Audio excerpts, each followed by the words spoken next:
light gate. We had some technical difficulties, but we've gotten through them.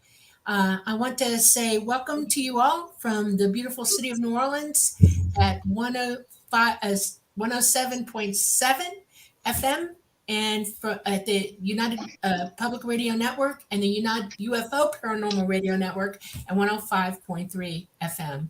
We're on Roku, we're on Facebook, we're on YouTube, Tumblr, a whole bunch of other different things. And we're just so glad you're here. And I want to say one thing. This is solemn to me. Happy Memorial Day to everyone. Thank everyone who in the past has given their lives to this country, who laid down theirs for the freedom that we all enjoy. Hooah. Okay, Preston. Hi, y'all. Hi, all. Thanks for joining us on the Light Gate. I'm super excited. We got a great guest tonight. I'm Preston Dennett. My lovely co-host is Dolly Safran, and we're pretty excited. I wanted to say a quick hi to some of you all here. Joan, hello. Scuba Maru, Dawn, Lunar Dove. I can't spend too much time on this because it is delaying the show. But hi to Janice and Christopher Harmon and Dana Matthews, Susan. Hi, Sandra. Hello, Mary and Skyscanner and Raul Melendez and Louise, Ruth Kleiber. Got a nice crowd here today. UFO gods and extraterrestrials. And who else we have? Allison Carr, Real Badger, Victoria Olson, Neural Channels. Hey, Starletta. Thanks for joining us. So yeah, so glad you could all join us. And as you probably know, I'm now eligible for Super Chats. So for those of you who want to donate through Super Chats, that's always appreciated. And yeah, now 1 million views on my YouTube channel. So we're doing pretty good. And our guest tonight, let me pull up his bio, because he is someone I've been following for a while. And when an opening came up, I knew he was the guy I wanted to call. And his name is Terence Tibando, or more popularly known as Terry. And he is a researcher, a presenter, an author, and experiencer. Terry's background and understanding of the UFO phenomenon expands, get this, over 70 years of personal UFO sightings and ET contact, which began when he was 5 years old. There's the pattern, Dolly. We see that a lot. Followed by a lifetime of many other worldly sightings and encounters. Thus began a journey into the mysterious universe of unidentified flying objects, extraterrestrial intelligence, and the paranormal, which, as you know, all goes hand in hand. So, Terry, as an experiencer, researcher, and investigator in ufology, is more than qualified to talk and write with considerable expertise on this topic. Like many contactees, he learned that other members of his family have had their own sightings. Another pattern we see a lot. Even his father, who served in the Royal Canadian Air Force as a nuclear civil defense instructor at the high security underground facility of the NORAD SAGE site in North Bay, Ontario, has had his own UFO sighting.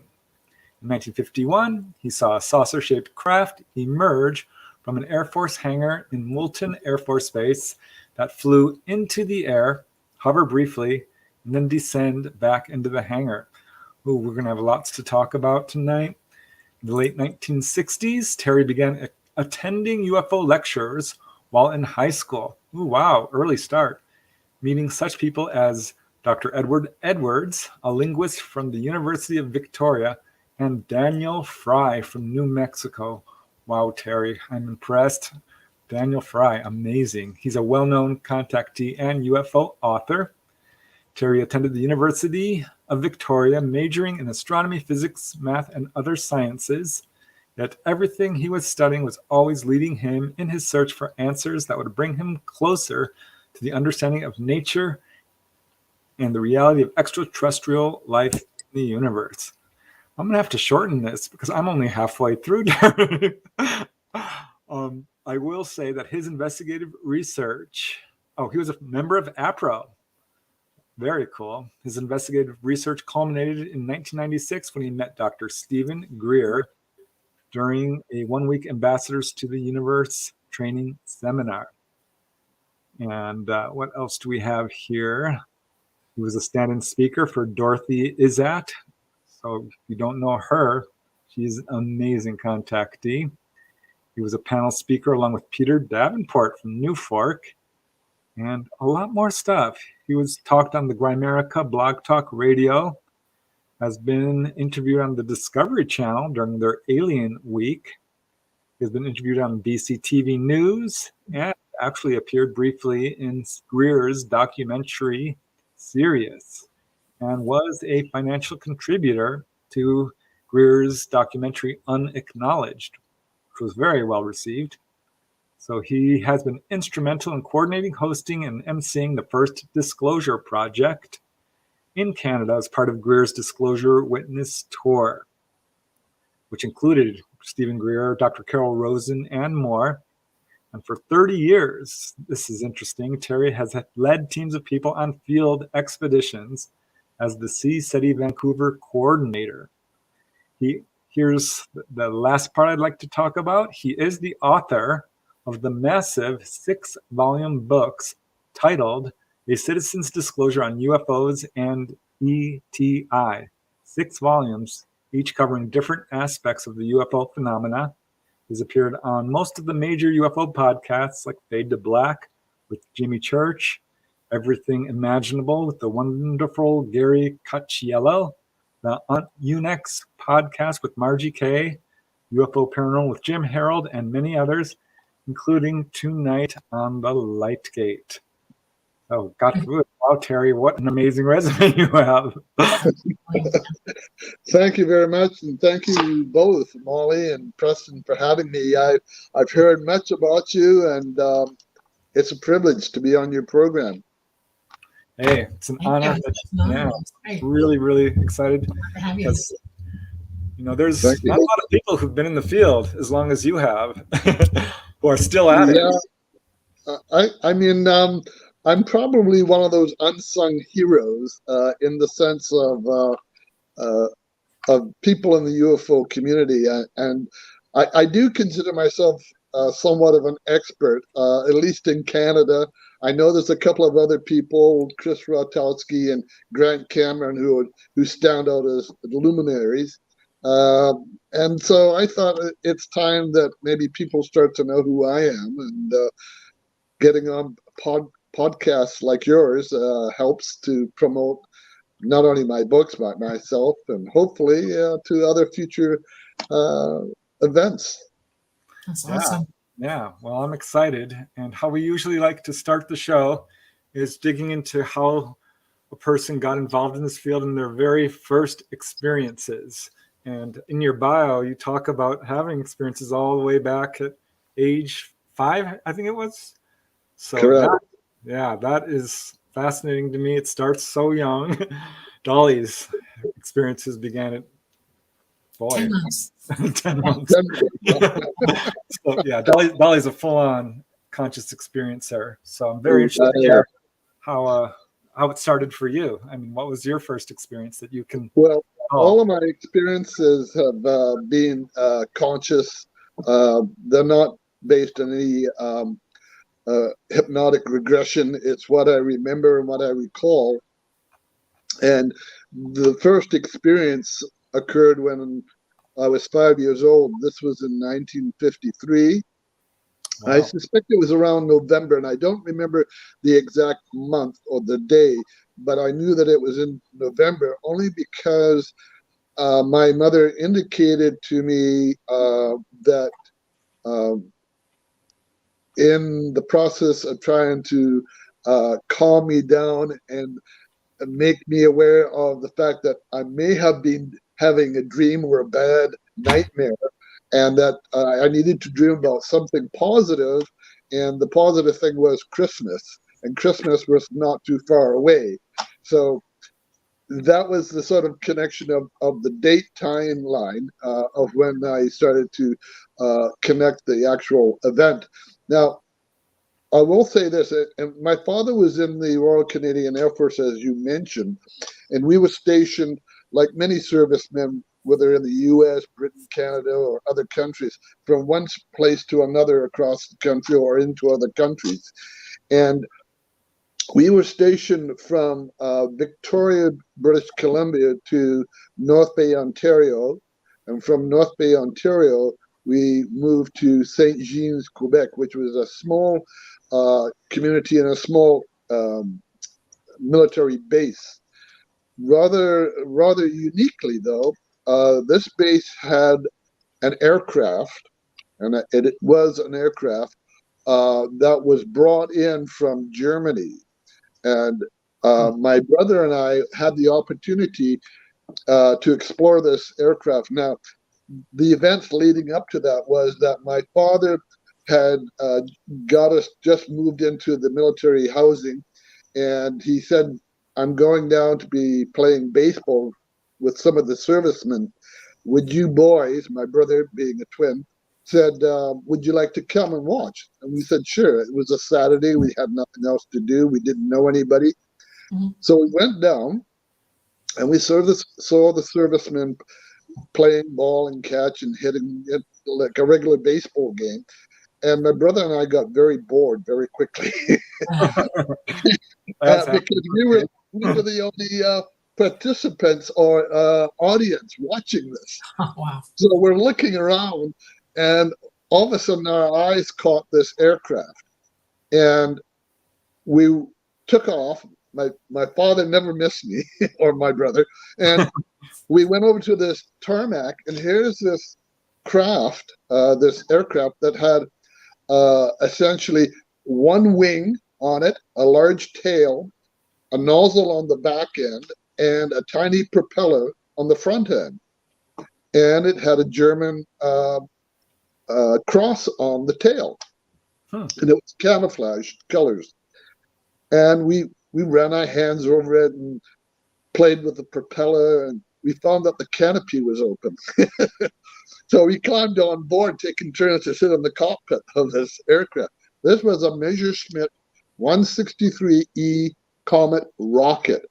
Yep. They didn't have a lot of rocket aircraft at that time, and they did fly during the war, and they were somewhat effective, but they only usually had one or two opportunities to make a dive bombing attack on Allied aircraft. And so here's one of these aircraft completely intact sitting on a tarmac in Canada, in Quebec, no less. And I found out later that there's a river that runs by the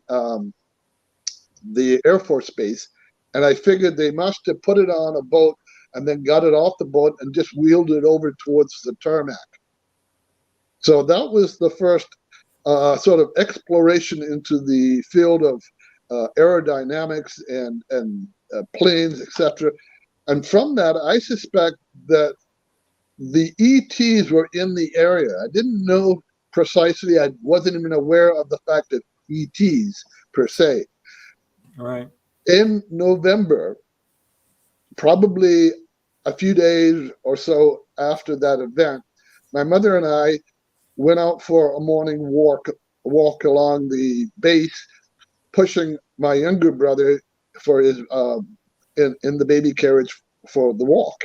And as we're passing some buildings, I looked up and I see a large triangle, salsa-shaped craft. Looked like to me, like a Mexican sombrero hat, dark underneath with a dome on the top. And the dome on the top was quite bright compared to the underneath. And this is daytime in the morning. And I said to my mother, "What's that?"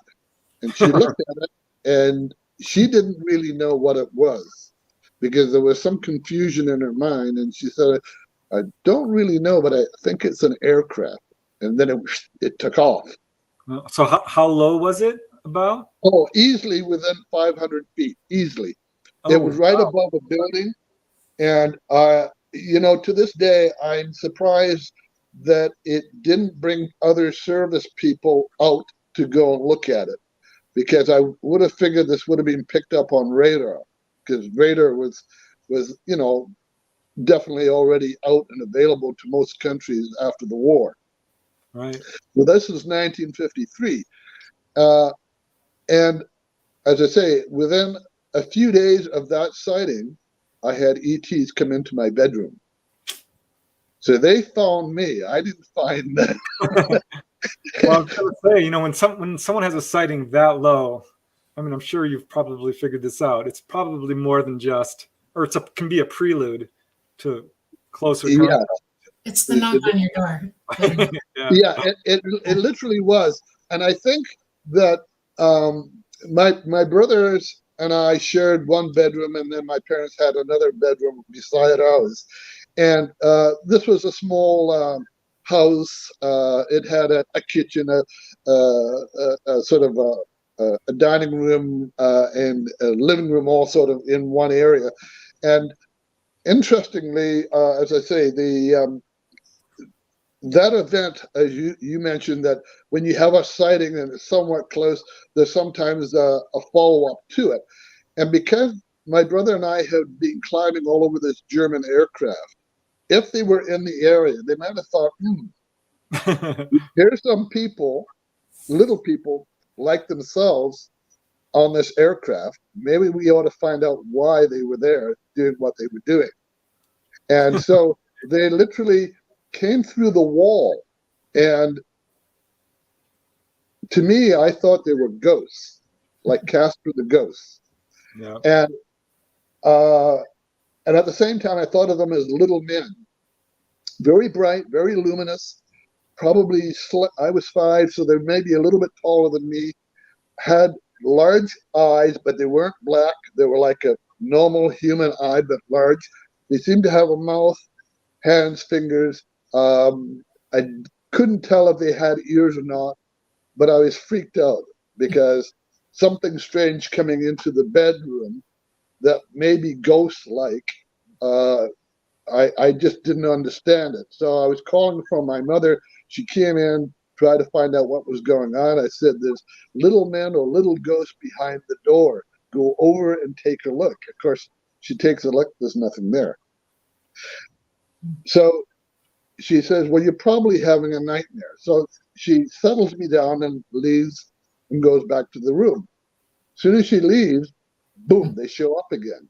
And like I figure there's about 3 of them. And, you get bits and pieces of them coming through the wall. So you get a head and torso and some arms.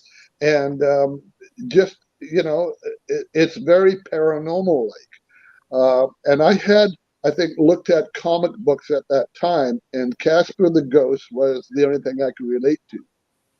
All right. So I'm hollering. She comes back in. She says, you've woken up the whole house. My brother's sleeping in a bed beside me. I don't know if he saw anything. My younger brother, who's about 1, sleeps in a crib. And I don't know if they saw anything. And so she comes in, she spends 10 minutes settling me back down, tells me Christmas is coming up, think about the presents you're going to get, etc., etc. And no more fussing or carrying on. So she leaves, and I'm sort of sucking up my breath and thinking, I'm dreaming, it's not real. And all of a sudden, third time. And this time they're walking around the bottom of the bed up towards me. And I pull the covers over my head. And as a 5-year-old, in that logic, I think, if I can't see them, they can't see me. They're not there. Now, something in the back of my mind said that the covers came off me, but I have no memory of that other than that impression. When I woke up the next morning, my brother was teasing me. He said, you're having a nightmare. So I suspected now he never saw anything that I saw. And my mother was sort of saying, you probably just had a bad dream. She never made the connection between what we saw and what was happening in the bedroom. And I didn't make that connection either until many years later when I thought back about the events. And I remember seeing a photograph or a drawing that Linda Moulton Howe had in one of her books, something about harvest or whatever. Strange Harvest, yeah. Strange Harvest, right. And then I started thinking about that. Now, the thing about this is that, quite often people say, well, maybe you were taken on board and abducted and all the rest of it. And I don't really like those terms, and I'll tell you why. If you're kidnapped, it's usually for some kind of a ransom or something that the kidnapper wants. When you're taken as an abduction, you don't come back. That's right. That's it. That's the distinction. Now, an abduction could turn out to be a kidnap event, in which case you might get returned to wherever you're coming from. But those kinds of things are usually thought of as in human terms, and those are the kinds of things that we do to each other. Not that all of us do it, but the humans do it to their humans. If ETs are doing it, do they really need to abduct us to find out who we are? I mean, the UFO literature says they've been around for hundreds of thousands of years, perhaps even at our early evolution. And I suspect that that is true. But the evidence for support of that is very difficult to prove. And I'm one of those people, I need the proof, I need the evidence, I need facts. And I will entertain all kinds of conjecture, wild theories, and all the rest of it. But that's all it is. When you start to provide the facts, the proof, then you're starting to get more people listening to what you're saying, because they can start to relate to it if they've had a similar experience. So one of the things I did in the morning was, and later in other days, I was drawing pictures of stars and planets and rockets, that sort of thing. So there was something there that my mind was trying to recall. Right, you were. So I suspect that set me off on the direction that I've always been pursuing, which was get a good education, try to find out what's going on with this phenomenon, talk to people, listen to people, read the books. And I don't know if you can see it, but over on my, let's see, right here, I see it. Yeah. is my book and all my UFO library. And so when I started to write my books, it was about it was 2009 I started to write my books. And when I wrote them, before you get into that, can we back up for a second? Sure. Yeah. Regarding this childhood encounter. So in Sure. hindsight, would you call those grays, or what do you think? That's what everybody asks me. And as I say, I'll tell you something. And you may have heard this from Dr. Greer at one time. I think you know Dr. Greer, do you not? I do, yeah. Yes, I think you've been out with him a few times or in the past. Yeah, I think we may have been at one of the same retreats, actually, in Colorado. Yeah, I went there in 1996. I may have been there. Yeah, in Crestone? Yeah. I'll have to look through my pictures. If I find it, I'll send it to you. All right. Okay, because I took a picture of everybody that was there.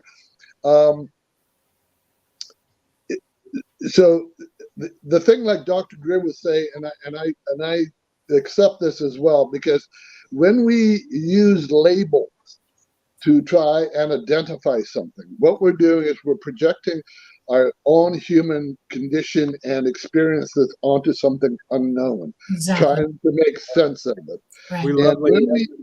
And when we use the term gray, reptilian, insectoid, etc., that to me is labeling, and it's racist, because it's like calling somebody from Asia a derogatory term, and I won't even say the derogatory term, or somebody who's from, say, Africa, and we use certain words, again, racist type of appellations that I just do not accept and will not go down that road. A lot of people say, well, okay, the grays are Zeta Reticuli beings. They're from Zeta. Uh-huh. No proof of that.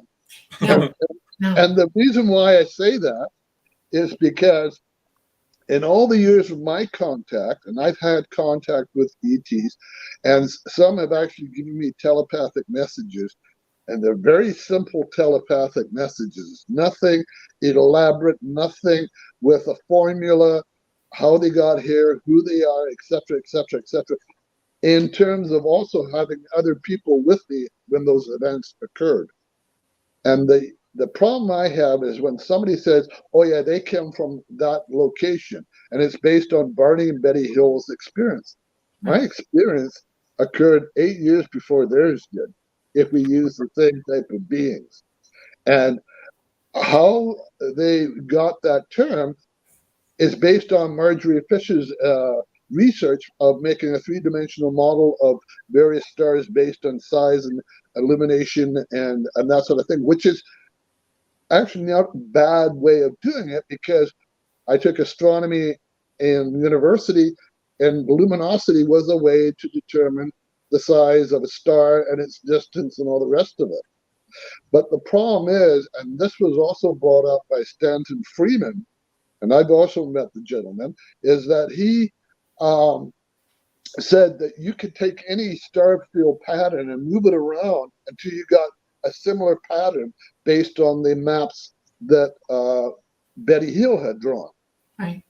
Now, you have, and this is what I say to people in the UFO community, you better start asking the hard questions, the difficult questions. And that is, why would an ET race of beings need a star map? They don't. We don't use star maps when we send spacecraft off into our planets, and they're millions of light years or millions of miles away, and we put in a digital code and do corrective burns so that they go wherever, or use a slingshot effect where we get them to go around a planet so they head off in a different direction.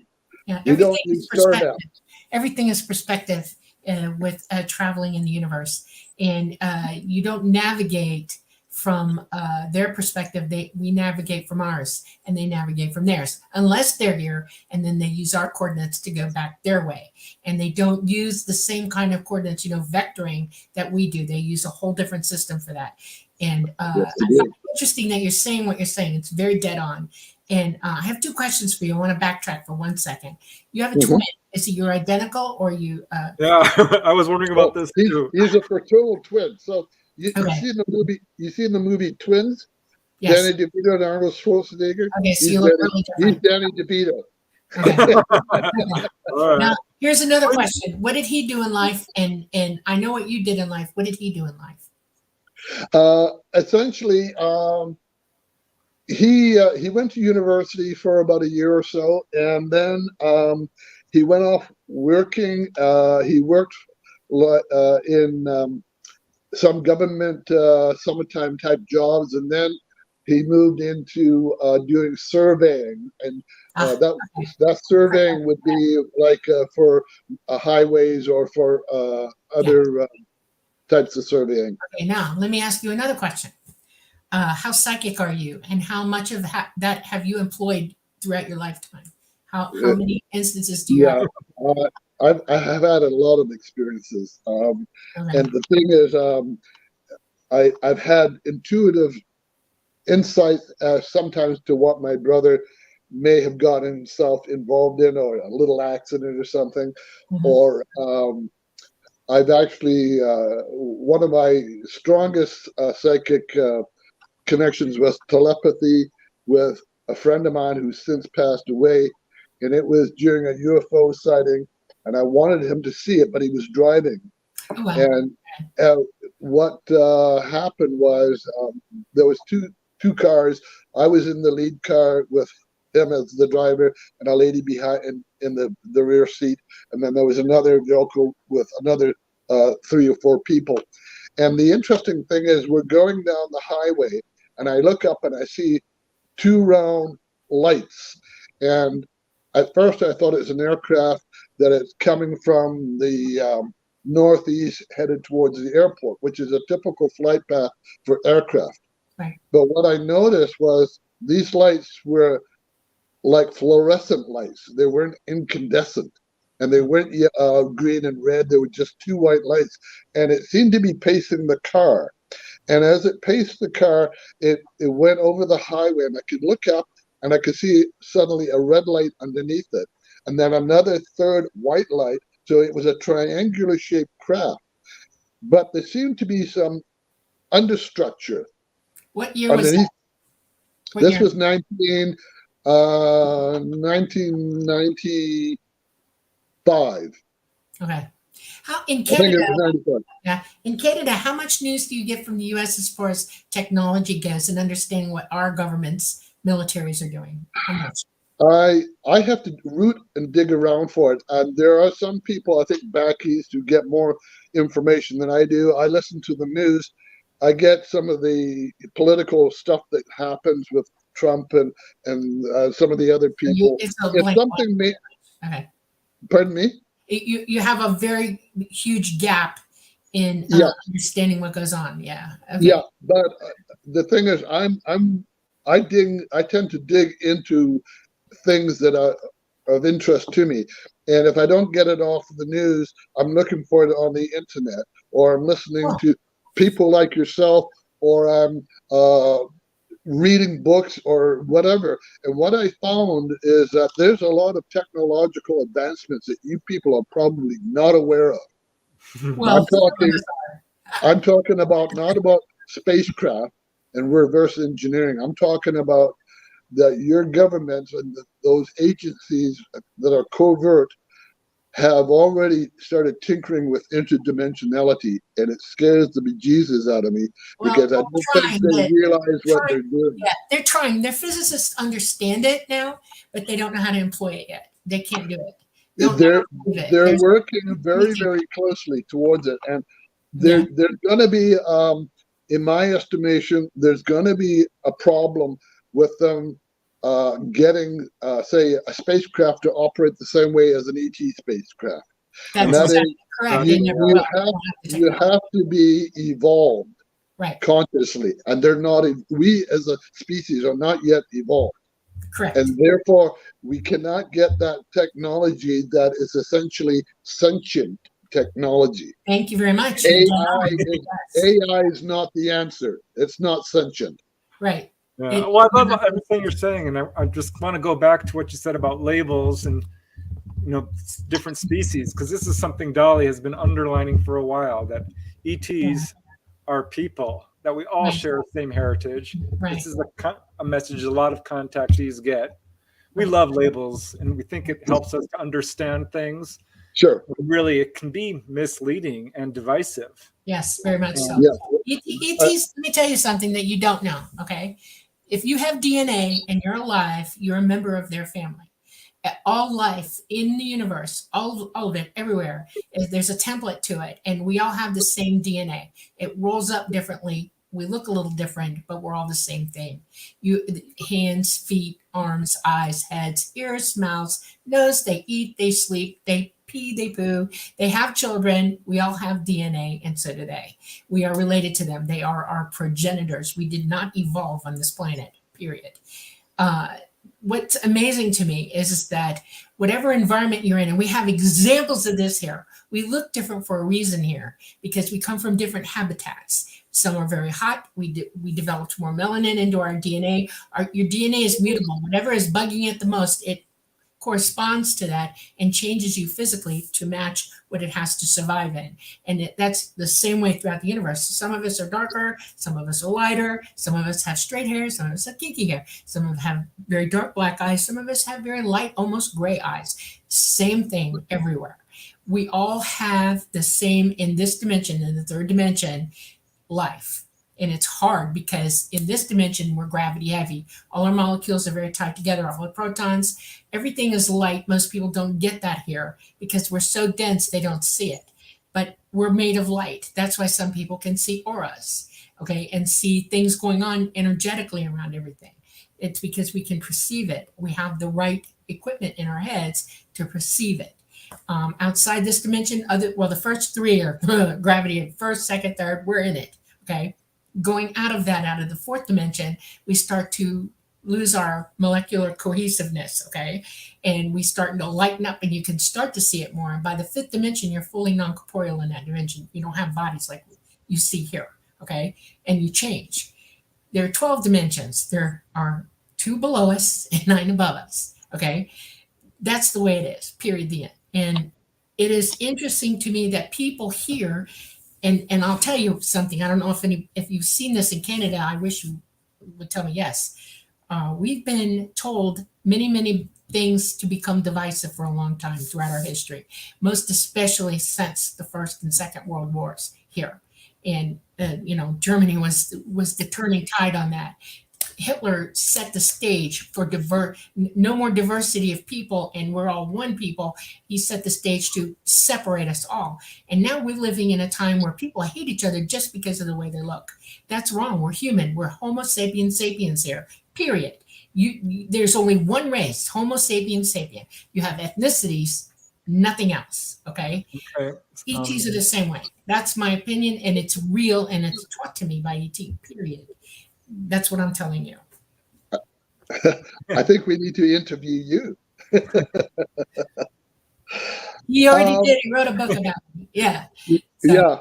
I'm very passionate on this subject. Yes, I'm very passionate. Yeah, I have a different perspective, and some of it agrees with you. I take, in fact, in all of my textbooks, when I wrote them, I wrote it actually as one massive book. Okay. And I realized that you can't possibly publish a book that's 3,600 pages and expect somebody to sit down and start flipping through the pages. Yeah. So I broke it up into 6 volumes. And honestly, it is very comprehensive. Mm-hmm. It is definitive in the information. I use the best available information. I had to correlate what I would call at least 3 or 4 good sources of information on one topic of discussion. And it is conclusive based on all the best available scientific information that I could gather at the time. Okay. Now, things always change. Yes. I look at the fact that there is life throughout the universe. There's those books. And you'll recognize by some of the ones beside it that these are the largest books on my bookshelf. The first volume on my left, as I look at the screen, which is probably on your right, is 842 pages, and that's 6.5 pounds of book. And then the third one is almost the same in terms of number of pages. They vary from 450 pages up to 840. So they're all different number of pages. But the thing that I have and that you brought up is the universal template or constant in the universe.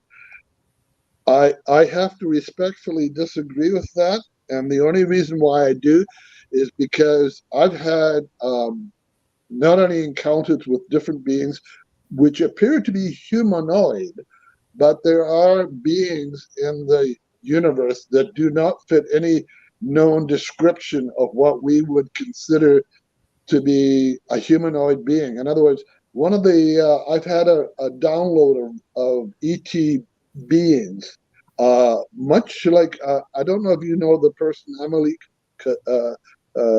Kalika, who did I think the movie Sirius for Dr. Greer. Mm-hmm. He went out with Dr. Greer and he had a similar download of ETs. Oh, wow. Into him. And that was rather interesting because it was like a test. He said he thought he was being tested. In the same manner, I had that too. I saw a being that was essentially a giant eyeball on elephant feet. I saw what would be considered like an octopide or octopus type creature that had tentacles with very intense eyes. And in fact, in my remote view, I remember we were doing a stare off to see who would blink first.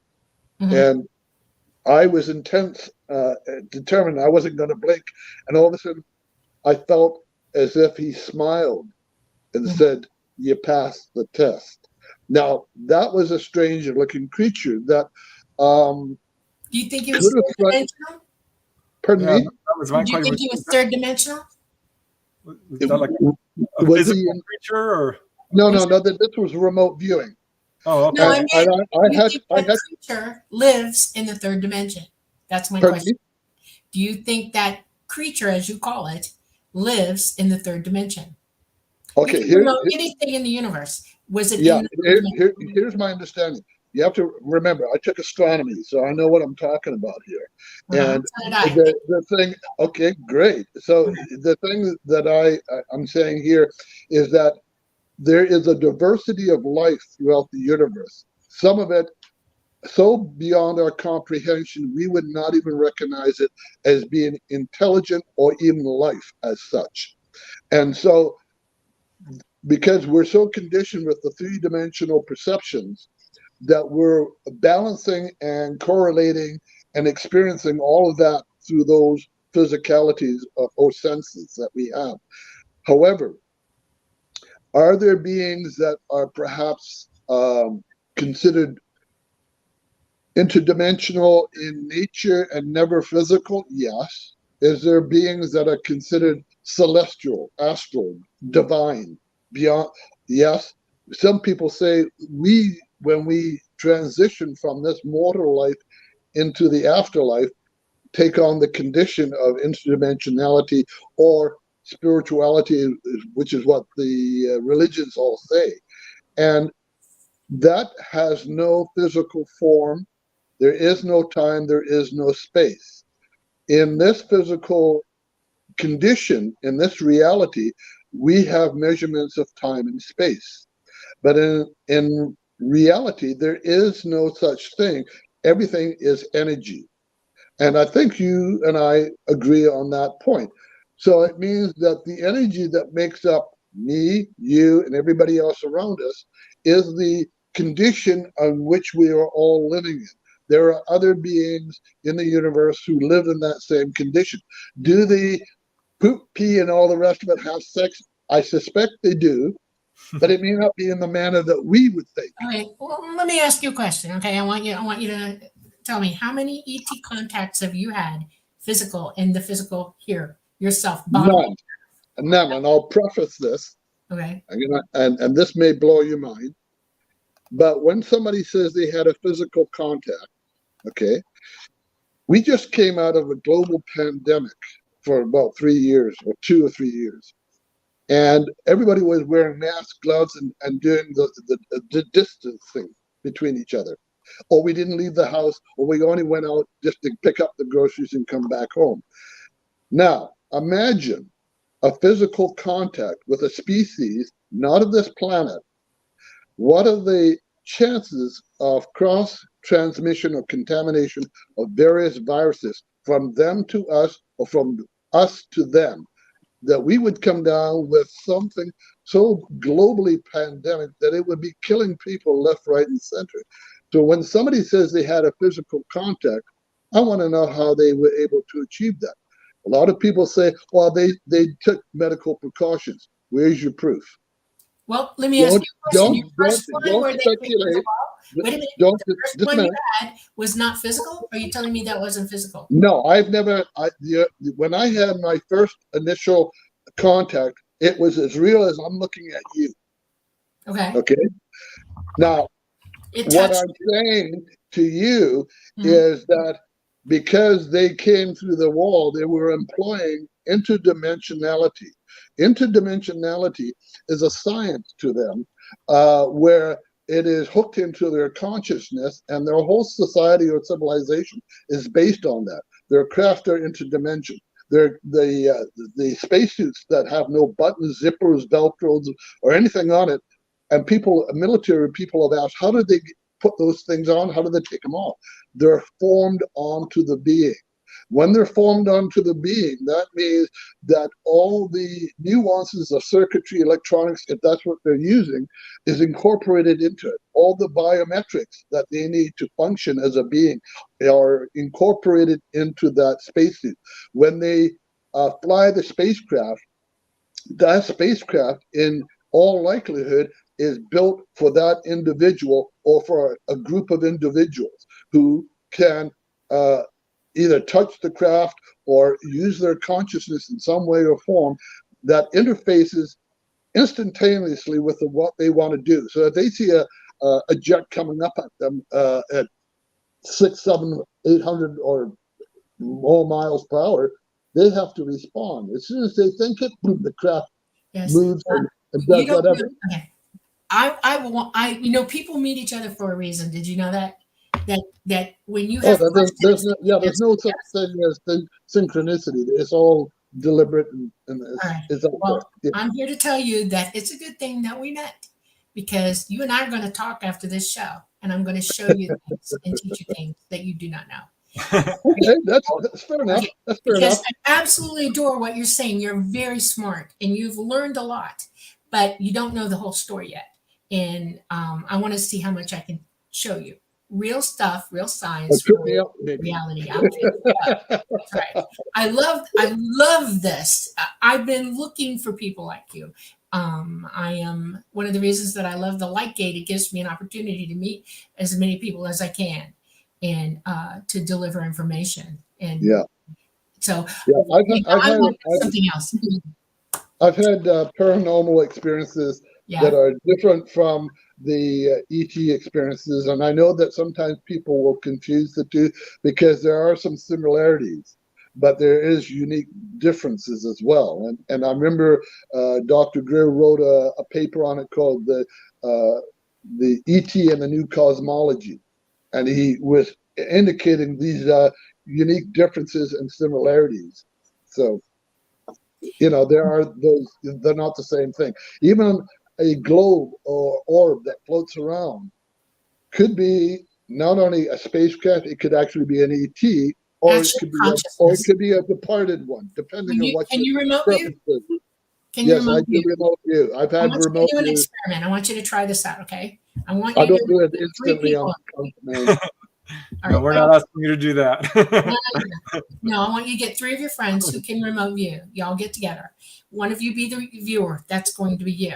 And you're not going to guess where this target is. They're going to give you a target at somebody's house, and they're going to be there with film equipment, okay? And you're going to say, all right, I'm going to view into you, and I'm going to walk around you and look at everything that's where you're at. It's called a live remote view. And I want them to be rolling camera, because what they're going to see on camera is a round orb, and your personality is, everybody's personality is different, and they run the gamut. They go from very light gray, white to blue. Okay. Some of them are even orange. I've seen orange people come remoting it as an orange orb. And you need to prove this to yourself, because your consciousness, as you remote view, leaves your mind. And even though you're still embedded in yourself, it's your consciousness that's leaving and going to the remote. And I have proof of this because I am a remote viewer. I can do it. It's one of my talents. And I've been caught on camera. I come in as a blue orb. Okay. I've been tested, the whole thing. Okay. You prove it to yourself. That's homework for you, I think, because this is an aspect of light technology. We're all, you have a pineal gland, right? Can you talk to me about that? I want to hear what you know. Well, no. Well, I'm not. What I'd really like to dive into more is some of your UFO experiences. I'm really curious. What your father saw. Dolly, that's a whole nother direction. Okay. And, all right. And I'm sure that what we want to do is to find out who I am as the experiencer and about the books and all the rest of it. And I think that's what our audience would probably appreciate. Okay, well, this is I want to zero on this. You've been out CE5, right? Right. Okay. How many times have you seen a craft?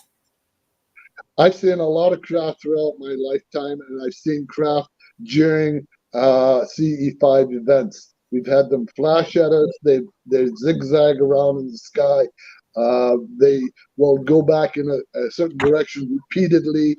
I've had a craft go over me and give me a telepathic piece of information, which was rather interesting because it didn't say a heck of a lot. And that was, keep up the good work. That was it. Nothing profound, nothing. I was hoping a tete-a-tete conversation. It never happened.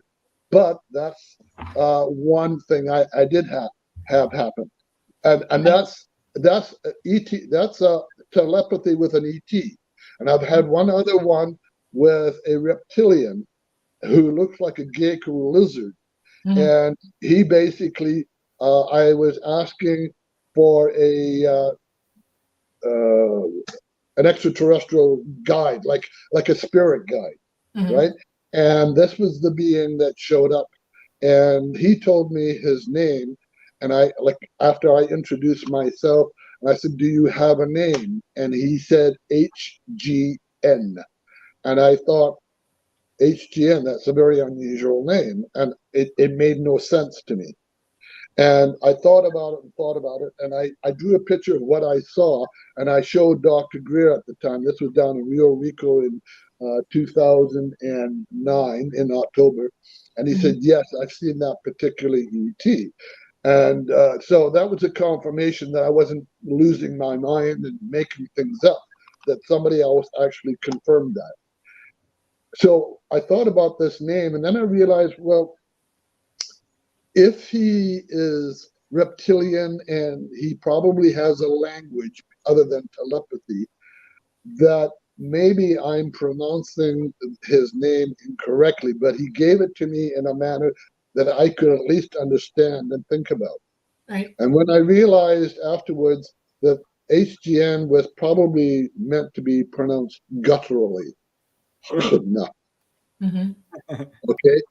In other words, something that we would perhaps think of if an ET who is a reptilian might be able to speak, that might be the grunts and growls or whatever.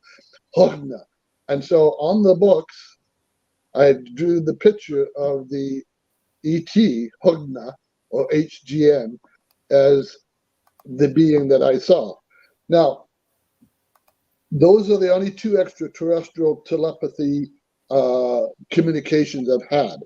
And then the other one was human. What I'm getting at here is I've remote viewed different things. I had a remote view while I was down learning to be the ambassador of Earth through Dr. Greer's ambassador training program. And there I had a remote view where I was on board a spacecraft, and it was descending, on a desert-like area. And I couldn't quite understand exactly what this area was. And then I remembered, wait a minute, I've seen this desert before, but not from the sky or from space, but on the ground. And it was the National Sand Dunes in Crestone, in that area, up against Mont Blanca. And as this craft descended, my consciousness moved out of the craft, and I could see it was on an angle. And as I moved my consciousness further away, the craft got up and kind of came forward. Now, I went and explained this to the group of people that I was in, because at that time, Dr. Greer was asking if anybody had remote viewed and had any subjective acquired information. And I gave this, and a lady said I had exactly the same remote view. Same thing. So, two people. Same remote view. Now, we thought that evening we were going to experience that event. Turned out it's the following evening that event unfolded, where a craft came down on top of the sand dunes on an angle. We're watching through binoculars and whatever else people were looking at, and it actually got up and came somewhat closer to the group. And everybody got very excited. Now, at that point, I remote viewed, I bilocated, I saw into the future of a real event. Three or four things happened at that particular time. And this got me thinking that we're looking at not just a CE5 event, but we're looking at another type of CE encounter. And that encounter in my book, I've labeled as a CE7. A CE6 is you have to be an astronaut or a cosmonaut. in order to experience that. And you have to be out in space, whether around the Earth or on the moon or some other planet. And that means you're going to encounter either a spacecraft or an ET being. Those things have already happened, and they're provable, and they're in the book. And as I said, not a lot of people will experience those things, but they can experience a CE7. And a CE7, in order for it to be legitimate, has to be experienced by more than one person, has to have the same information, and an actual event has to occur based on that event. That's the CE7. That's what I've written it down. I'm probably the only one who's come out with those two new terms for close encounters, and they're provable. Okay. So the point that I'm getting at here is that when you use remote viewing, and you're describing a thing where it's almost close to what they call a coordinate remote viewing, where you have a set of coordinates, or you're given a person who goes out with a picture or a place, and they do something or see something, and you have to remote view it. The type of remote view that I had, and again, this occurred back in '96 with Dr. Greer's group, is he said that there were ET bases on the Earth, on the Moon, on Mars, and some of the other planets. I remote viewed a moon, and this moon had a polygon type shape, geometric form. It was essentially circular, but it had more angles to it than it should have had. And it had a ridge running around the equator. And yeah, you may already know what this is. And as an astronomer, I should have known, or at least taken astronomy, I should have known what this was. And it was one of the moons of Saturn, Iapetus. Now, one of the things about this moon was that this ridge is equatorial. It's about 12 miles high and about 12 to 20 miles in width. But it also has a tower on the southern hemisphere. And I remote viewed that tower, and that tower has the ability to extend out or to retract. Like you would take a pirate's spyglass and extend it out to sea and then contract it. Are you holding your phone is, the sound is going out. There you go. You're back. Okay, so anyways, the long and the short of this is that was my remote view. 8 years later, the Cassini spacecraft goes by Iapetus. What does it find? A geometric type form to this planet. Half of it's light, half of it's dark, like the yin and the yang. It has an equatorial ridge, and it has that tower on it. Yeah. Hit your volume button one time. The sound's still. Hit your volume button one time. Yeah. It's being covered up somehow. Your mic is covered up a little bit. Okay. Okay. There you go. Okay. You're back. You started to sound like you were talking on helium. So anyways, that's a remote view of looking into the future 8 years ahead of time before the actual historical Cassini probe went by Iapetus. So the thing is, that to me was even more conclusive proof that a CE7 is legitimate. Because if that was not legitimate, it would not have found those things. But obviously, you have to understand that people say the Aborigines in Australia that have dream time, where they actually can dream about location. Terry, your sound is still kind of off. Your phone on top of your microphone. Yeah, while you fill it with for a second, I'm just going to take a really short station identification. Don't go anywhere. But okay, that sounds better. But let me just do our station identification, because this is the time we do it, and this will take just a second. I want to let you all know that you are watching The Light Gate. I'm your host, Preston Dennett. My co-host is Dolly Safran. She's right there. And our guest tonight is Terence Tibando. who is an author, an experiencer, and presenter. And you know what? I forgot to put up the little ticker tape, the banner. So I'll put that up right now. There we go. Yes. And we are streaming live on United Public Radio Network, 107.7 FM from the beautiful city of New Orleans in Louisiana, and the UFO Paranormal Radio Network at 105.3. We are on YouTube, of course, Facebook, and Roku. So yeah, thank you all for joining us.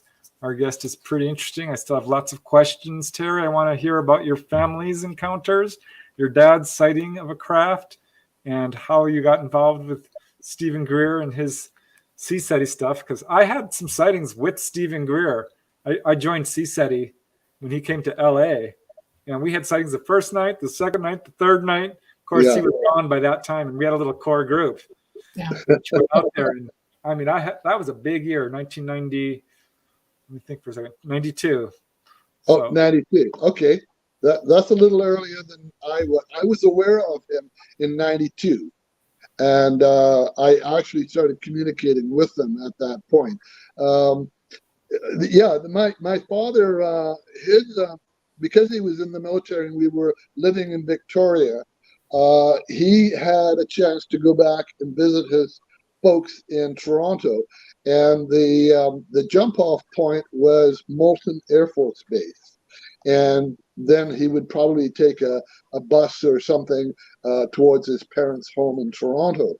Now, when I suspected that he landed probably in a DC-3, which is a propeller aircraft and used to transport military personnel and some cargo or whatever. And it landed, and as he was going down the stairs, he saw this hangar door open up. And he said he saw what looked like to him a flying saucer that came out partway and then shot up into the sky and then came back down and went back into the hangar. Now, I don't know what the time frame of that particular maneuver was, but it must have been long enough, and my father must have been intrigued enough by the sighting that he saw this and he said, yes, this flew. Now, he never talked much more about it, and I suspected that when his aircraft landed and the hangar doors came out and this thing came out and up and down and went back in, I don't think he was supposed to see that. Right. Wow. It's like he caught something that probably wasn't meant to be seen by him. And he swore up and down up to his dying days that he saw that. 1951. So that was the only time that I know that he had that particular sighting. Now, Moulton Air Force Base, for those who are aficionados of various aircraft, was the base via which the Avro Aero was built.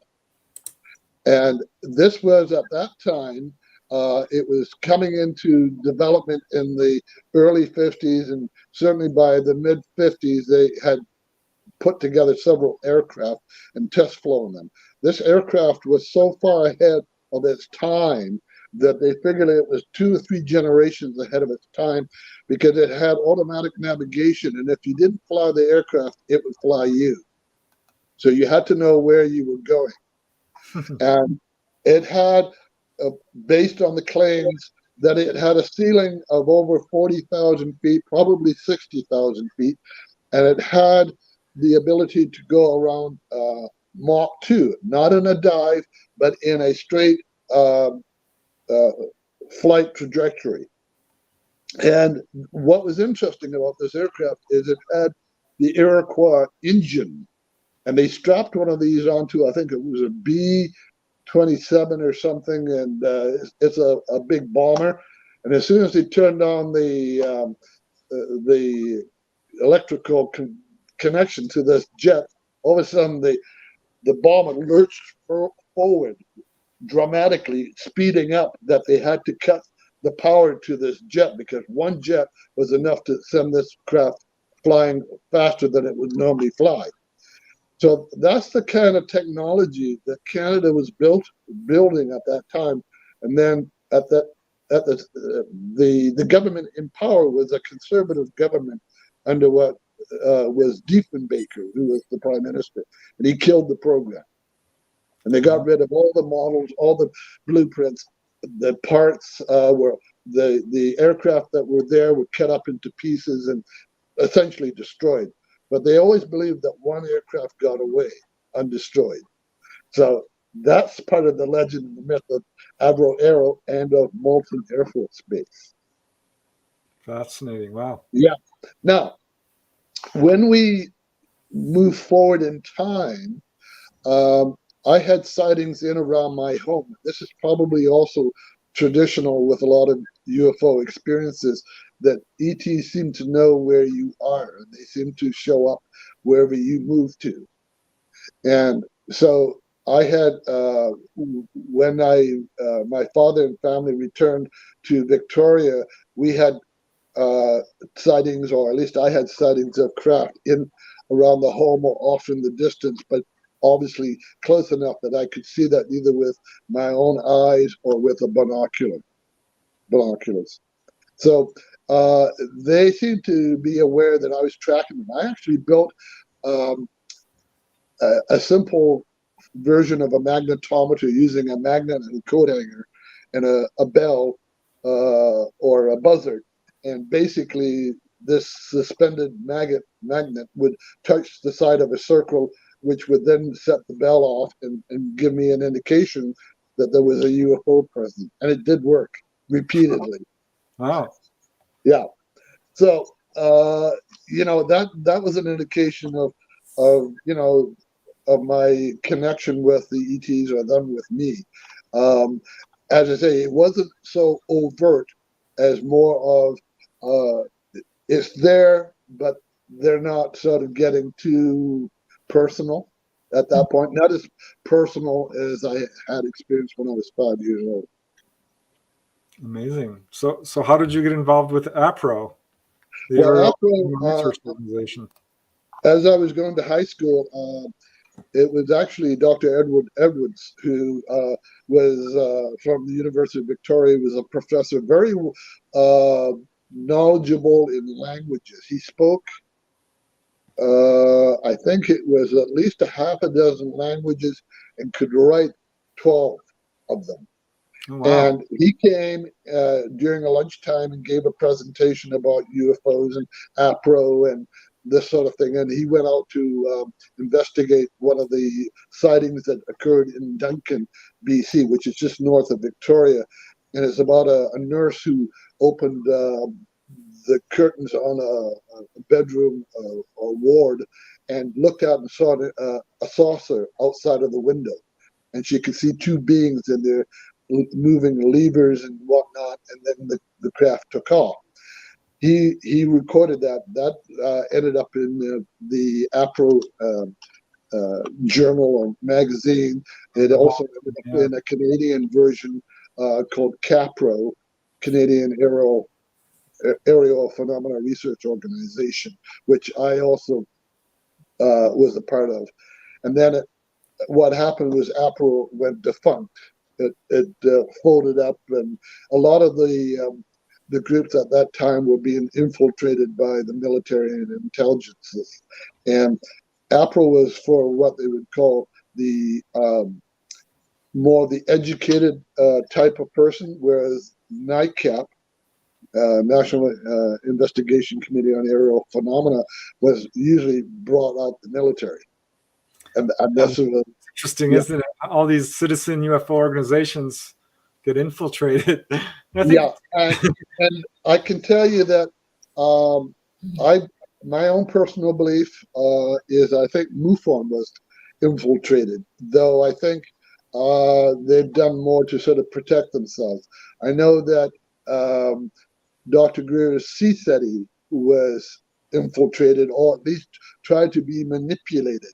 And so there are people who came into the group and then left the group. And normally when you have infiltration into a public UFO group, they'll try and subvert one or two members, tell them that they're not should have been paid, or they're not getting a position, or the money's being spent somewhere else and not for the group, that this person is leaking information, or this person's qualifications, etc., are not up to par, and therefore you need to move, change your officers into with somebody else. These are the kind of tactics that are used, and some of them have been successful. And Greer found that out fairly quickly. He did lose certain individuals, whether it was due to that or whether it was due to other internal problems.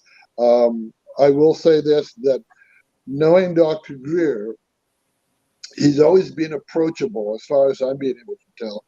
Does he have an ego? Yeah, we all have egos. He's got one too. But there's a reason for that, because he's dealing with military, he's dealing with scientists, he's dealing with politicians. And if you talk to any of those people, they have pretty big egos. And so perhaps his ego was necessary in order to counterbalance what he was dealing with. I can't say for certain. That's just a projection of my understanding of him as a person.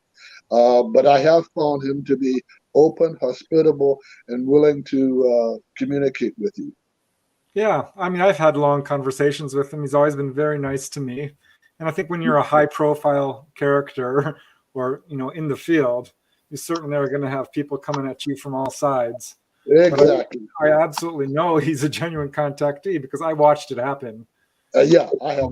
I mean, I watched it happen. I mean, people can say what they want.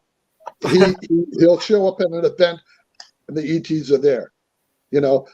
When I went down to Rio Rico, I met up with him, and over 200 other people from around the planet met up with him. And it was at that time the largest CE5 grouping that he had ever had. And we had all kinds of sightings.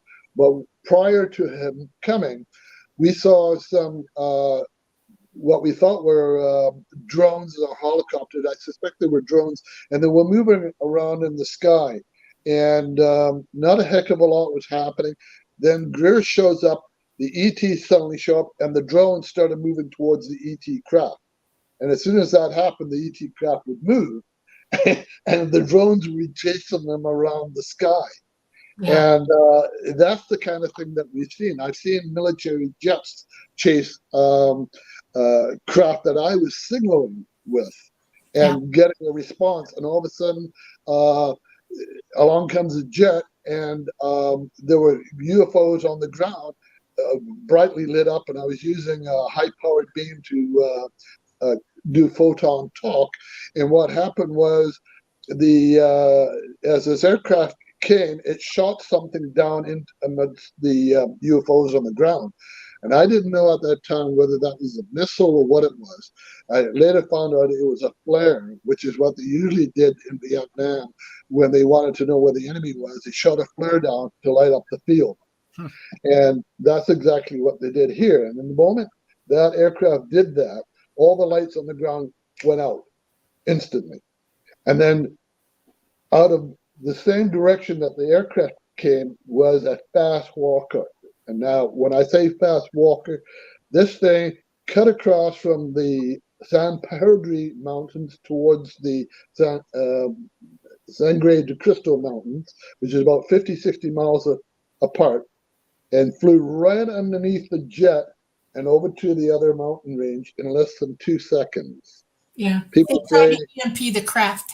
That's what they were doing. They were trying to hit it with a pulse to see if they could down it. And well, unfortunately for them, these were already on the ground. Yeah, these were already on the ground. And what I was watching this through binoculars, and it looked like when the ET craft went underneath the jet, it looked like the jet froze in the sky. Yeah, that's how fast the craft was traveling. And when you do the math, it's like just under 100,000 miles per hour. And people say you can't see that. I said, yes, you can if you're far enough away to see it. And I was at least 15 miles away watching this. because I went and looked at the location of where these UFOs were, and I realized they were a lot further away than I realized. I thought they were only a couple of miles. Turned out they were at least 15 miles away, because we measured the distance by car. Yeah. And so we knew what the distances were to all of this event. Yeah. Well, I have more questions, but Dolly, do you have any questions before I jump in? Sure. How are you still working with Greer? Are you still doing CE5s with Greer? I don't do it personally with him. I find that a lot of his groups his outings are down in the States. I've only been to a couple of them down there. And yeah, they're a little bit on the pricey side, but I was fortunate enough that when I went out the first time, I was paying something like less than $500 to participate and spend a week there. And I paid for my room and board, of course. And so it wasn't a bad week spent. But I realized that over the years, his prices have gone up. You have to understand that he was a doctor making good money. And so he's had to try and get some of that income brought up to a more manageable level, because he has a family and home and all the rest of it. He has 4 daughters. Yeah. Exactly. Now, your own CE5s? Have you? Yeah. So I have the Vancouver CE5 Vancouver, and basically I've run it since 1993, which is 2 or 3 years after he first started his group. And I've had. It took us a couple of years before we started to see sightings of UFOs. By the way, I don't like the term UAP. I really don't. Thank you very much. That's a military term. I don't even really like the term UFO. Right. What they really are is ETVs, extraterrestrial vehicles, or as the so-called military feel that there's a threat from Russia or China or wherever, then these are ARVs, alien reproduction vehicles, of which America has a lot of them, as do their allies have a lot of them. Yeah, they've had some crashes. That's correct. Yeah, and they basically, the first group of people to have flying saucers were the Germans that flew during the Second World War. And they had the first CE5s occurring, but they weren't calling it CE5. They were calling it channeling. They were channeling the Andromedans, I believe. And Marisa Orrick was the lady that was receiving the information, and there was one or two others similar. And they essentially, there was a crash in the Bavarian Mountains back in 1936, and they went to the crash site and they collected the wreckage, and the beings were alive. And these beings helped, whether peacefully or whether under force, to help the Germans advance their weaponry. This is why Hitler was always bragging about, we have weapons that will end the war in a matter of weeks. And he did have those weapons, and they were brought back to the States through Operation Paperclip, along with the scientists. Nowhere on this planet was technology good enough to back engineer, even with ET helping you, and ET would never have done that. Well, they asked Herman Olbrich, they asked Herman Olbrich this question: how did you guys advance so quickly? He said, we had help. And he said, help from who? He said, from them. Yeah. And, there were other scientists involved, and it even felt that Warner von Braun was involved in some of this as well.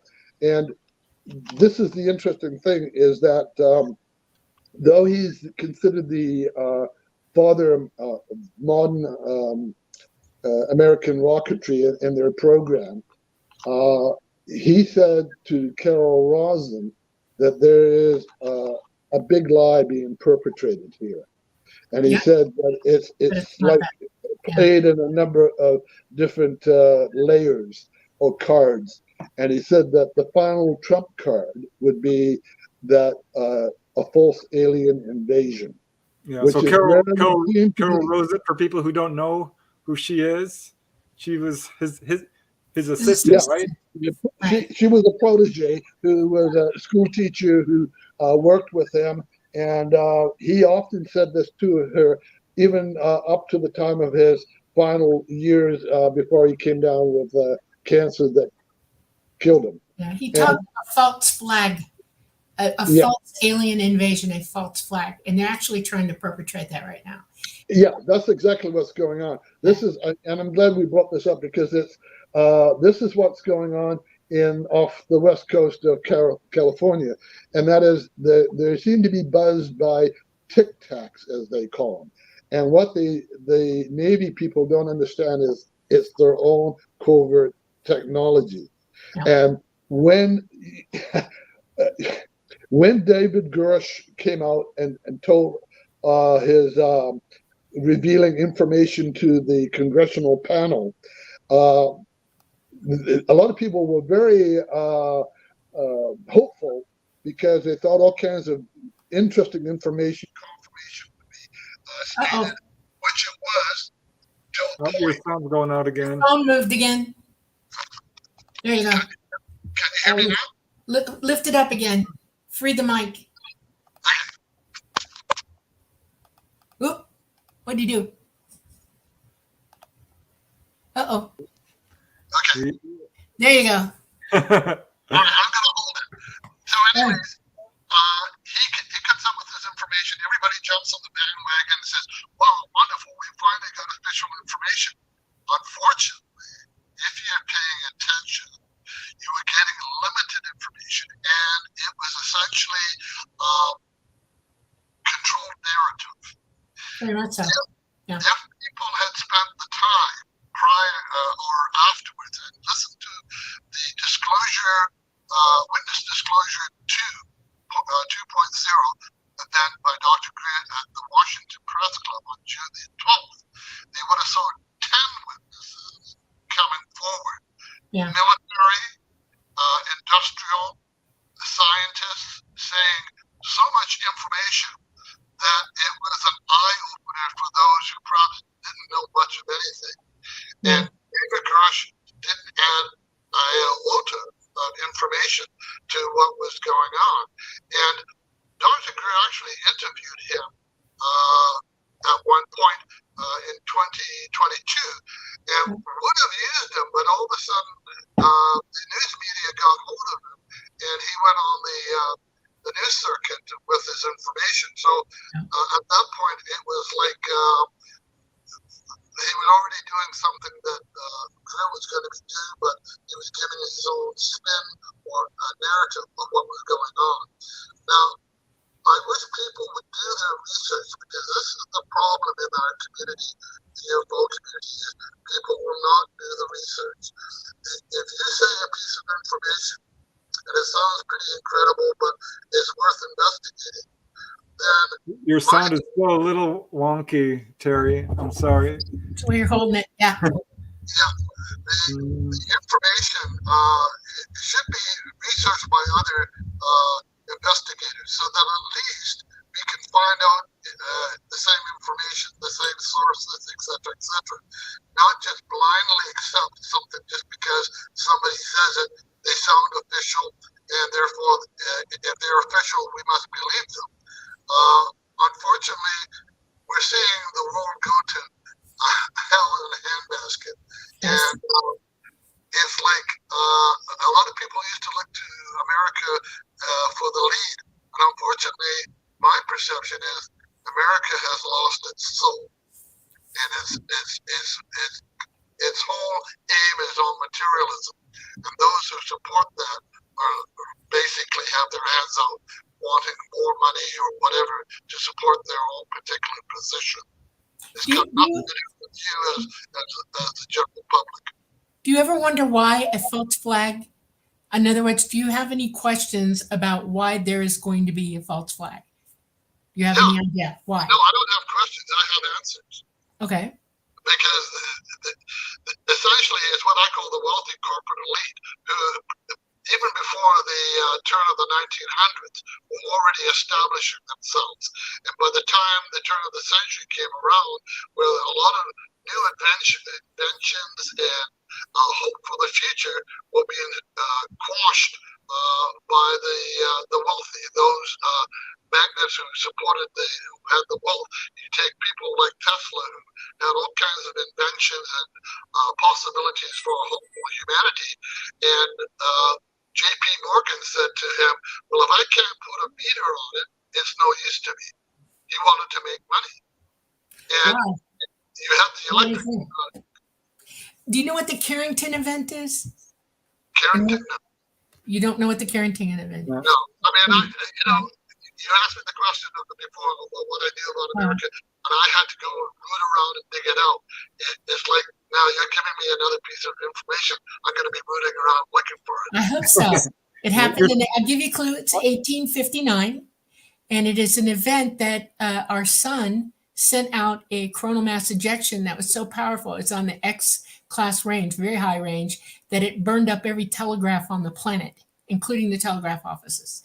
And that was in 1859, and it put a big heads up because the scientists that were alive at that time were starting to get the idea that something was going on, and they had enough geological proof that they were aware of to start trying to validate it one way or the other, and that's what they set about doing. And by the late 1930s, 1938 exactly, they understood what was happening to us in our solar system. I want you to look it up, okay? Definitely, because if you want to know why, there's going to be a huge false flag. It will show you why. Okay. All right. Okay. Yeah. All right. We're still having some trouble with your sound, Terry. So I don't know if you can work with it a little bit, but it's sounding very tinny, very kind of echoey. Yeah, but the volume is up as high as it will go. Yeah. I guess it just cuts in and out. It sounds well. We'll just deal with it as best as we can. But I would like to. Sorry about that. That's okay. The government doesn't like us right now, so. You never know. That's right. We do have a few questions from chat, and we're getting towards the last quarter of our show. We've got about 20 or so minutes left, so I do want to make sure some of the people in chat do get to ask some questions. And here's one from Leo 62279 who asks Terry, what is the most mind-blowing sighting, remote viewing, etc. you have ever seen? Because I know when you're out there doing CSETI stuff, you have a lot of events, and remote viewing is a big part of it, consciousness. So yeah, I'm curious about this too. Yeah, well, I think for me, prior to going and meeting up with the career, we had ETs. I was actually had a BCTV TV crew out with us, and we were going through the paces of what we would do in terms of setting up the group, doing the lights, meditating, etc. And they were documenting this and then interviewing us independently. And I've always suspected that ETs were going to do something major that would be undeniable. Mm-hmm. And one of the things that occurred was I had a set of strobe lights set up around a very large circle. There was 2 circles in this park that is used by remote control airplane modelers. And one of them, we called it, euphemistically, landing pad 1 and 2. And we had lights around one of the pads. And at the end of the interview, the TV interview, I went over to pick up the lights, and they were still blinking. And I noticed that one was missing, and I couldn't find it. I thought, well, maybe it got knocked over, and because it's halogen flashing lights, the halogen probably burnt out, and that was the end of it. But I couldn't find it, even with a search light that I was using. So I thought, well, I'm going to come back in the morning. I'll look for it. It will be visible, not a problem. As we're moving towards the cars off the field, one of the TV crew says, what's that light over in the distance here? And I turned, and there was a light coming from some shrubbery near a creek. And I went over there, and there's my light 200 feet away. Now, my first instinct was to be rational. How did it get there? Must have been an animal. Picked it up, ran off with it, thought it was some food. Realizing it wasn't, it dropped it. Now, I picked up the flashlight, and I was smelling it for any unusual animal smells. No smell. Was there any saliva or moisture on it? No saliva. Then I thought, well, it's 1 foot away from the creek of falling in and disappearing altogether. So it was right there on the very edge of the creek, still flashing. So this brought back to me the memory of having my computer being that the ETs put a cursor onto it in the shape of a black boomerang, and they moved it over a period of days across the screen.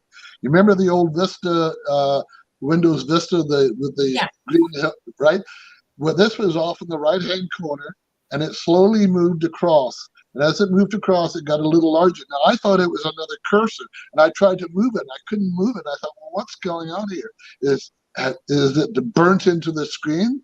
Because I thought I had a problem with the screen. When it reached the middle of the screen, it disappeared. And that was over a period of about 3 or 4 days. So I knew at that point that if they can control electronics, they could also probably affect other things, including physical objects. And I've heard this story before from other people who've had things moved around on them. And this was something that was major. So that's what I'm concluding. Now, you also have to recognize, as I stated earlier, that ETs can control military aircraft and nuclear weapons sites. So controlling a computer or a light is a piece of pie to them. Right. If it flew low over you guys without EMPing your electronics, the field around a craft is electromagnetic, and it can lift things up just by going by it. And it probably went over you all. You couldn't see it, and it picked that light up and went over with it when it shot back up. Could very well have done that, and because we weren't looking in that general direction, yes, they could have easily accomplished that. I mean, how they did it, I'm they not. Didn't do it. It's just a byproduct of their field, their energy field. Yeah, they're electromagnetic. They're anti-grav, and there's an anti-gravitational field around the craft. And if they fly low over you, whatever's on the ground can lift you up. People have said, God, I got dizzy. I felt like I was coming off the ground. Yeah, you probably were.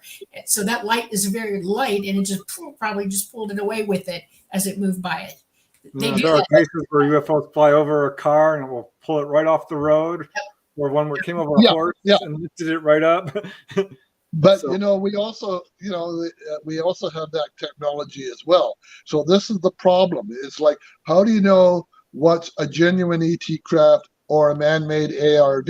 Right. Well, and the problem is, if it looks like nuts and bolts, it's man-made. Right. If it looks like a ball of plasma or fluorescent, it's probably ET.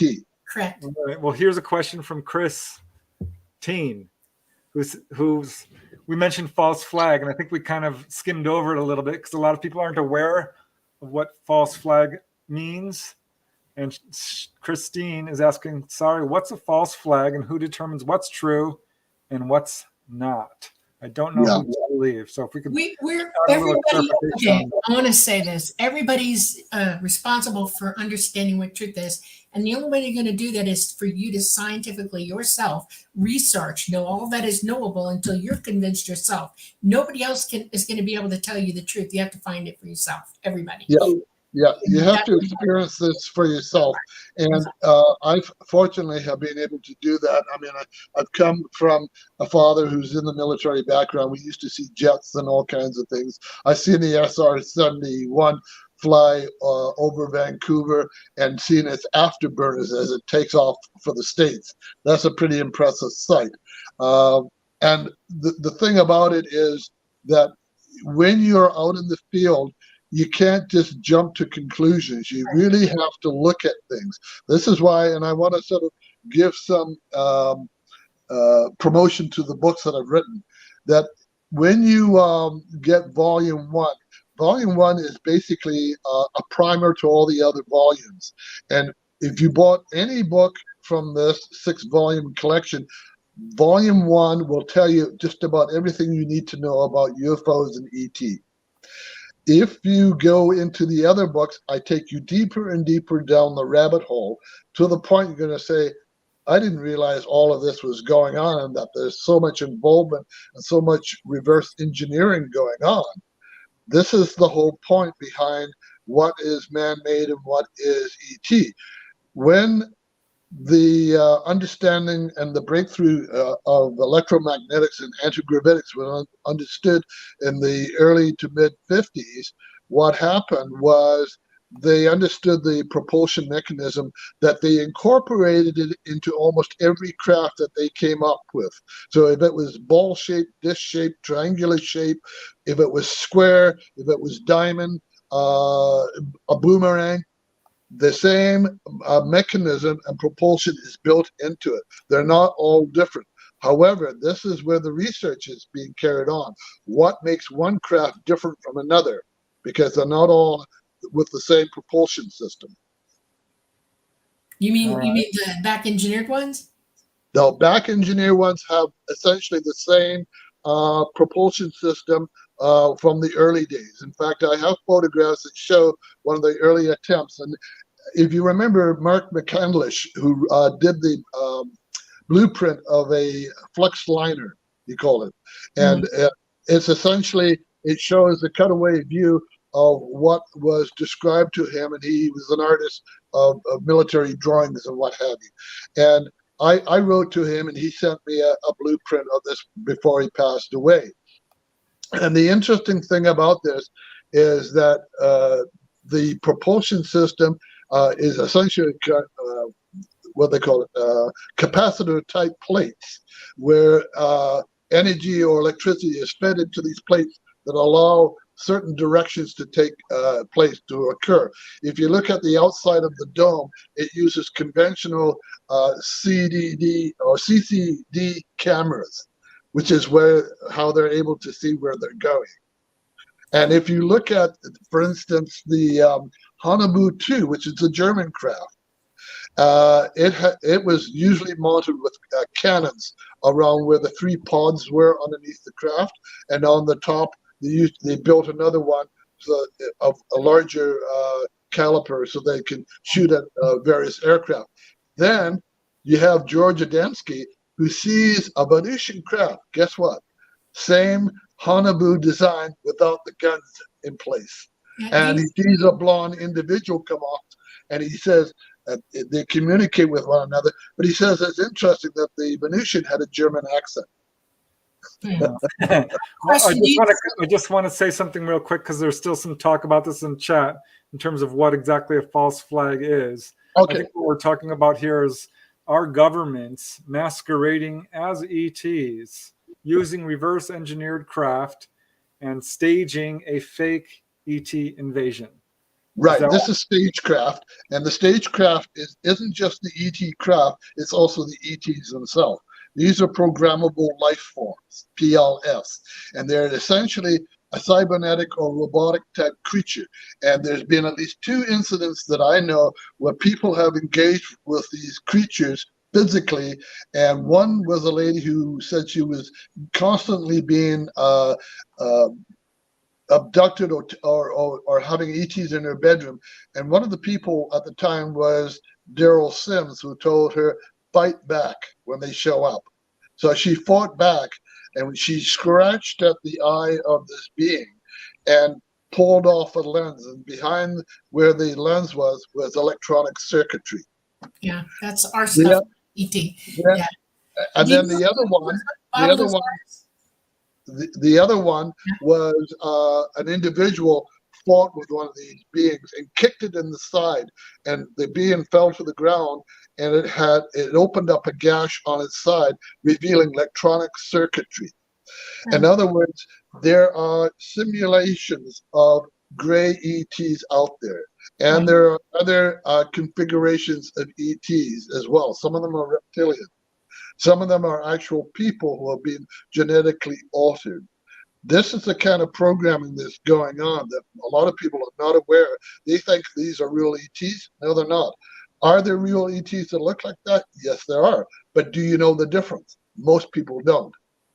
And that's the whole point. And so a false flag invasion is also known as a false indications and warning, which is a military term used to describe this event. And so they're not going to use false flag. They're going to use an FINW. Yeah. And that's the terminology. Yeah, it's a national threat. Do you know about October? What's going to happen in October?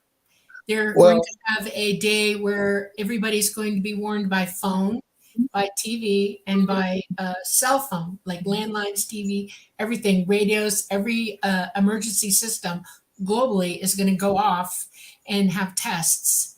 And people are starting to like wonder why. You know, they've never done a global one before, and it's coming in October. So they're preparing everybody for this. They're trying to get people all excited and agitated. And personally, I don't buy into all of this fear mongering. And you know, the best way to avoid the fear is to educate yourself and be aware. Don't go down the path of fear, because that's just going to get you really emotional about something that perhaps if you understood it, you'd be less emotional. It's like people fear death, but death is something that occurs to everybody, and it's just a period of transition from one state to another state, because energy cannot be destroyed. Correct. We still have a few more questions in chat I'd love to get to, but I want to butt in and ask one of my own questions, which is in your bio, you having met Daniel Fry. And for those who don't know who Daniel Fry is, he's a contactee from the 1950s era who had very benevolent interactions with ETs. And I think his name was Alan. And it was a very interesting story. He was a rocket scientist. It divided the UFO field somewhat, but people like Timothy Good and a number of other researchers are taking a second look at his story and think it's legit. So I'm wondering, I think he's probably a legit contactee. I don't know. I didn't meet him. I'm curious what your impressions were. Yeah. You remember there used to be, I think it was a program called Petticoat Junction or something. Yeah. And the guy on the engineer, he reminded me of the engineer who drove the train. And he had this kind of look about him. And when you listen to the story, it sounded very natural. It didn't seem convoluted. He wasn't embellishing anything. Oh, your sound is going out again. Admittedly, how's the sound now? Not good. Okay. I mean, we can hear you, but again, it sounds like you're on helium. I don't know what's going on. It just suddenly... I'll try and get through this as best we can, and I apologize for the electronic problems we're having. Essentially, he explained that he had a ride from the southwest out towards New York and back, all within a half hour. And he said when he went on board the craft, there wasn't anybody on board, but he heard a voice asking him if he wanted a ride, and he took the ride. And I guess that's really where we're all sort of looking at some point down the road is, if an ET craft lands, will we want to get on board, or do we want to avoid it? And that's a personal decision that everyone's got to make if that ever does happen. I think that what he said was truthful and unembellished, so I accept what he said. However, there have been a lot of contactees who came out afterwards, or maybe even prior, who came out with a lot of stories saying that ETs were from Jupiter or Saturn or from Venus. And when you explore those planets, at least through NASA's eyes, they're inhospitable. Right. There's no way that life can come back. Right. But the thing is, again, you have to sort of draw your own conclusions. I don't jump on the bandwagon just because somebody says I'm a contactee. I want to hear the story. I want to be convinced. I need to see the proof, the facts, etc., etc. I was even very wary about getting involved with Dr. Greer because I thought if he's just another contact individual, I'm not interested.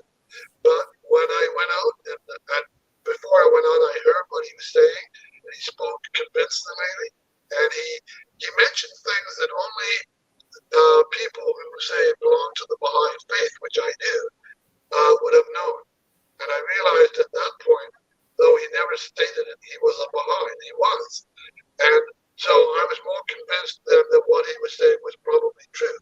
And I went out and I met with him, and we saw the things that he claimed, that anybody can see. They take the time to learn the meditation and remote viewing, etc. You understand that ET are psychic, right? Fully, 100%. Of course. Okay. Yeah, the universal language is telepathy. Correct. It's not English. It's not Chinese. It's not some Venusian or just the Saturnian language. It's something to do with the mind connection.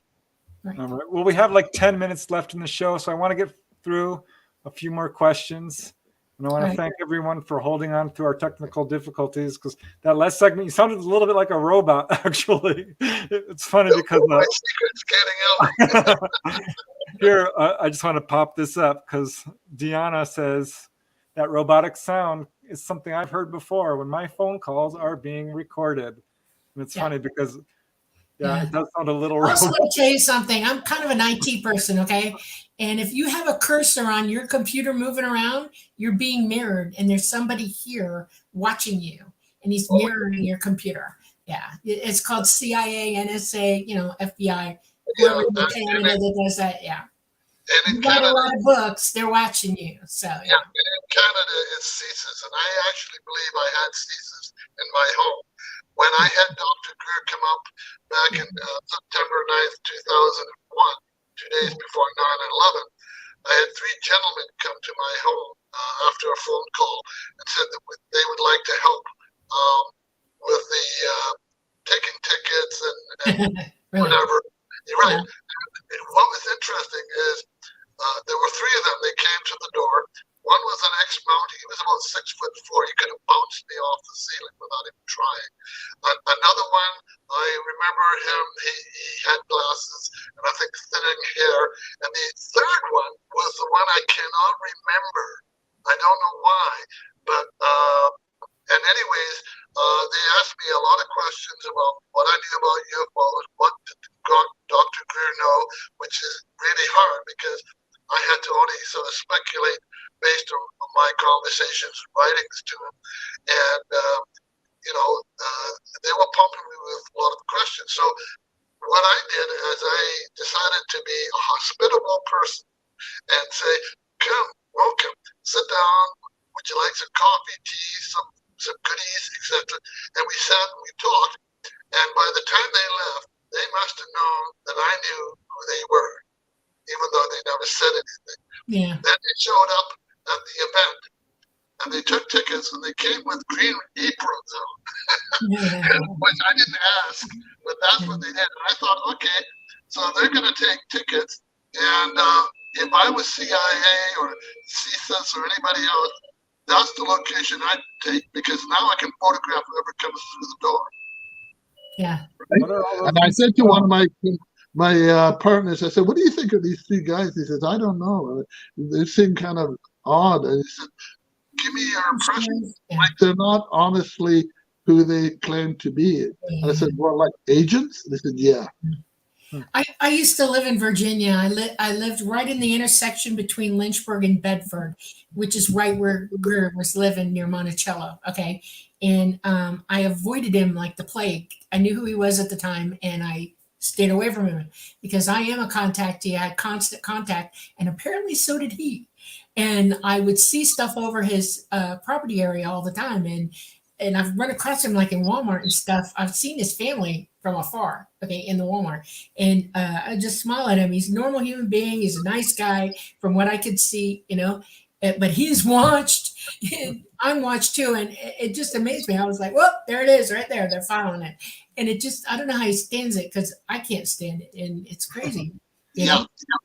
He's been offered $2 billion at one point, and when he refused, they went to his wife and said, well, we'd like to offer you $2 billion, and she turned them down as well.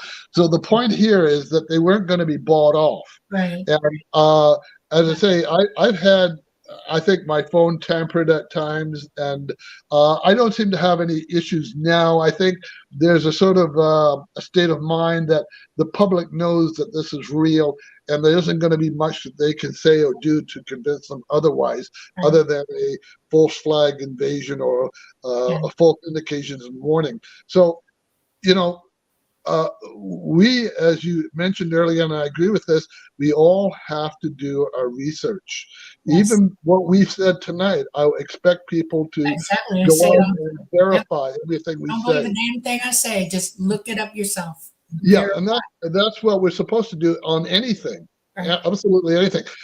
Before we come to a close, I want to promote the books, and that is you can get these books online from Amazon, Barnes & Noble, Bookworld, Booktopia, Hudson Books in Canada, from Indigo or from Chapters, and almost any major bookstore would carry it, but you have to go online in order to order it.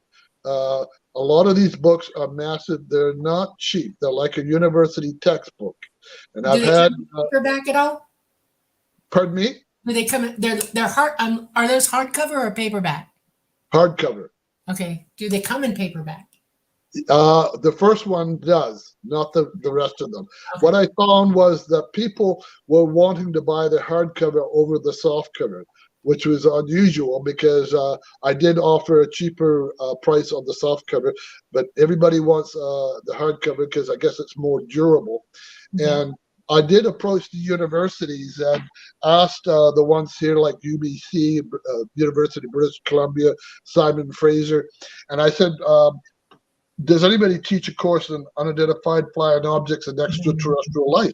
And they said, well, they do teach about a few weeks of it in astronomy, but other than that, it only has a very small part. I said, they said, there's nobody here that can teach it. And I said, well, I could. So they weren't interested, unfortunately. Yeah. There's a guy in California who is with SUFON, and he does teach a class at UCLA. Preston, is it that? I'm not sure. I remember what college was. I'm not sure if it's at UCLA, but yeah, wasn't it Earl Grey? I think. Yeah, Earl Grey. That's it. He teaches out there in the universities. Yeah, an actual class about ufology. So it's very cool stuff. Now, you're Preston. You have all his information in the notes, right? I've got a couple of links. Okay. And I mean, I did do this. I Googled you before a couple of days ago, and all your information comes up in Google. If you put your name in there and just put UFO, and boop, it all shows all of it. Your books, everything, all the. Yeah. Oh, that's great. Yeah.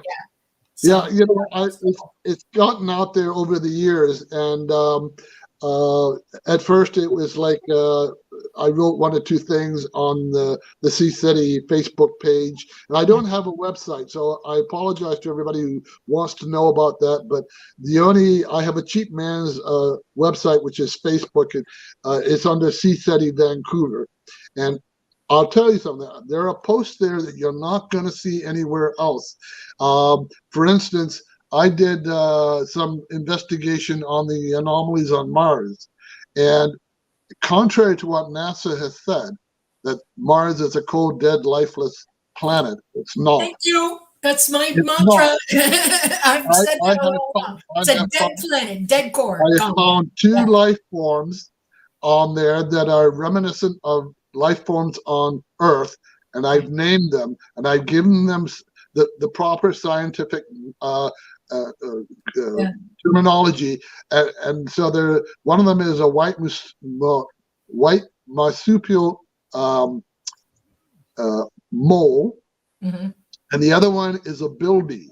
Now, both of those are found in northwestern Australia, which got me thinking: are we looking at Mars, or are we looking at somewhere on the Earth, and that the wool is being pulled over our eyes? Nevertheless, I named them, and at the end I labeled them Martian blah blah blah blah blah Tibando, and I dated. So because nobody else up until that time has found these. Now they talked about the white Martian rabbit. No, that's the bilby. That's the bilby. Because I'd blown that picture up and I found a bilby and damn, it's the exact same animal. It's the same with the mole that's undulating and kicking up the dust. And there's a similar one on Google from northwestern Australia. Also, I found a large humanoid skeleton, partial skeleton. It's got a head, torso. Part of the rib cage is dissected and laying partway, a little ways from the body, and what looks like an arm. Now, when you take the rib cage that's laying off to one side and you cut and paste and put it onto the corpse, it fits. What are the chances, right? So then I went and dug out dead corpses of people. I got gruesome, and I found something very similar. You also have to understand that Joseph McGonigal, who's a remote viewer for Stargate, remote view told Martian aliens, this is the alien he was looking for. And to boot, another person found another skeleton of the same size and appearance as I found, confirming that there was and probably still is Martian life on there, and it's intelligent. Well, we're going to have to end the show. I'm sorry, Terry. We're running out of time. Yes, thank you for coming. We got to do it again. I'd love to do it again. If you would like, we'll book you again like in 3 months from now and do a catch up and explore way more. I want to tell everybody, thank you for coming to the Lightgate tonight. We appreciate it. We love you all. We love your. Thank you, Molly. Thank you, Preston. I appreciate your time. You're very welcome. We've been coming to you live from the beautiful city of New Orleans, Louisiana at 107.7 FM and at the United Public Radio Network and the UFO Paranormal Radio Network at 105.3 FM. Thank you so much, everybody. Night, night. Okay. Bye, everyone. Bye.